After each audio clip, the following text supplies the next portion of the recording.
The first thing I saw when I regained consciousness was the barrel of a plasma rifle, glowing blue and steady, aimed squarely at my face. The second was her, 7 feet tall, armor like midnight obsidian, limbs coiled like a predator. Her slitted, violet eyes radiated hostility, and her clawed fingers trembled on the trigger. This was not someone playing soldier. She was a killer, and I was on the wrong end of her aim. I tried to move, but my body screamed in protest. My right arm was pinned under debris, possibly broken. My lips parted to speak, perhaps to plead, but before a single syllable passed, a small voice rang out. "Stop!" A blur of motion crossed my vision. A tiny figure darted between us. "No, please. Don't hurt him. He's my father." The alien woman's stance faltered. Her aim dropped just slightly.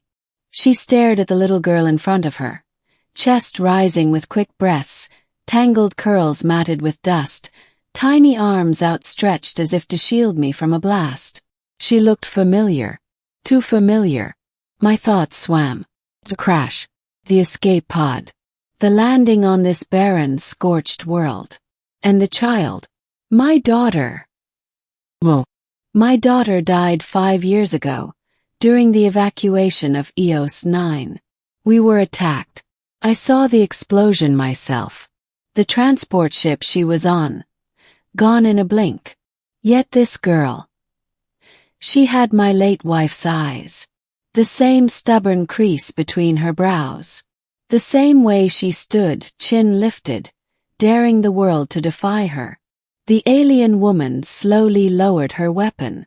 Her gaze remained fixed on the child, uncertainty flickering across her expression. "You call this human your father?" she asked, her voice guttural but clear. "Yes," the girl said. "His name is Cole Anders. He's my dad. You can't hurt him." The woman's fingers twitched at her side. She studied me again, this time not as prey but something more puzzling. "I don't understand," she muttered. "She was just a foundling." "Foundling?" I rasped. "She was discovered near the ruins of EOS 9 alone. Cryostasis capsule intact. Malfunctioned ID beacon. She had no name, no origin." The woman's expression tightened. "We called her Ayla, raised by our matrons." I stared stunned. EOS 9. Cryostasis. That meant. Ayla turned to me, tears brimming in her eyes. "I always remembered you, Daddy. I told them you were real. I saw you in dreams. I knew you'd come one day." My heart nearly broke. I couldn't even lift my arms to hug her. My broken body screamed, but my soul soared. "Baby girl." I choked. "I thought I lost you forever." The alien woman remained silent, her eyes flickering between us as if some fundamental belief had just been shattered. And then the rumble came. Distant at first, but growing. Thunderous. I recognized it immediately. Dropships. Not alien. Human. Beginning. 2 weeks earlier, I was a scavenger captain running low on credits and high on desperation. My name's Cole Anders, former colonial marine, now a nobody combing forgotten battlefields for tech scraps and lost data. EOS 9 had been quarantined for years.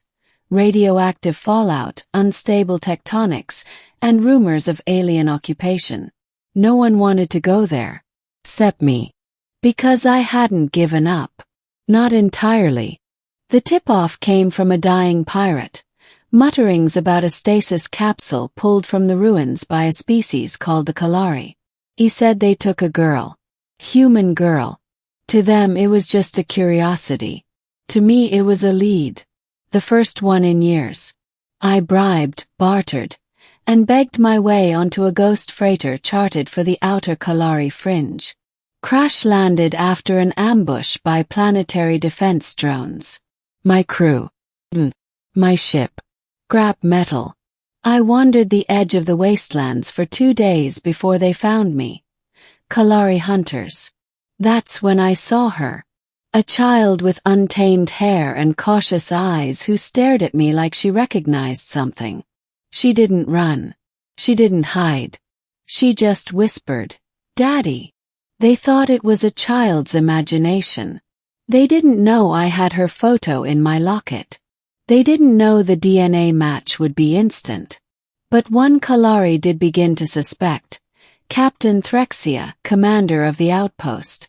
A war veteran and priestess, whose duty was to protect her people from human invaders. To her I wasn't a father, I was a threat. Middle.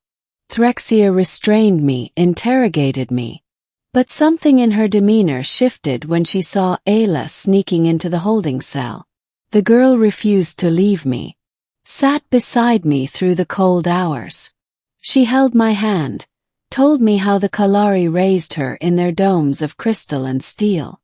But she never felt like she belonged. "I always knew someone out there loved me," she said softly. "I didn't know your name, but I knew your voice."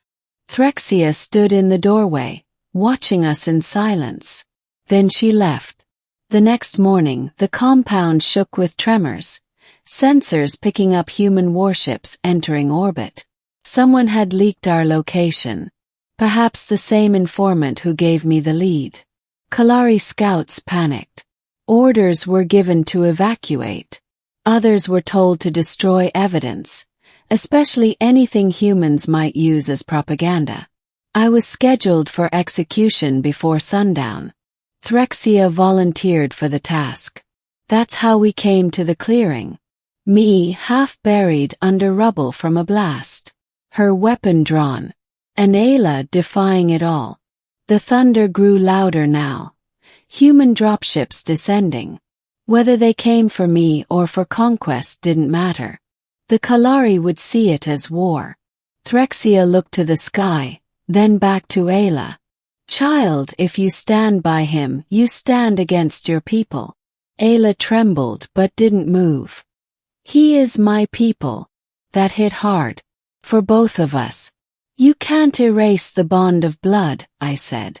"She remembers who she is. She is Kalari."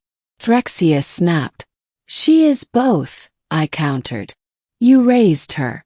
Thank you for that.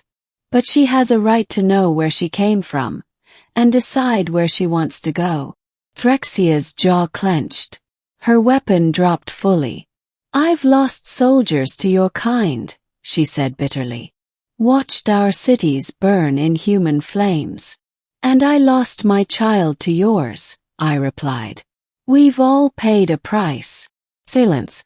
Then Ayla whispered, "We don't have to fight." Explosions cracked in the distance. Dropships landed like titans, shaking the ground. Human soldiers poured out, armor-clad, rifles raised. They expected a firefight. What they saw instead was a Kalari warrior standing beside a human man, and a little girl holding both their hands. Ending. I don't know who gave the order, but no one fired. Tense truce followed. My DNA match with Ayla couldn't be denied. She was immediately flagged as a high-value recovery, though I told them in no uncertain terms that she wasn't cargo. Threxia stood beside me the entire time. Not as a soldier but as a guardian. She testified on our behalf to the Kalari High Matrons. Said Ayla had a right to choose. Her courage sparked something unexpected. Within days, talks began. Not about peace but about children. About the fate of foundlings. About the possibility that bloodlines didn't always determine allegiance. Ayla came home with me but not to Earth. We settled on a neutral moon station. She kept the Kalari necklace Threxia gave her and wore it beside the locket with my picture. Sometimes she speaks in Kalari tongue when she dreams. Sometimes in English. I understand both now. Threxia visits once a cycle. They argue like family. They laugh like it too.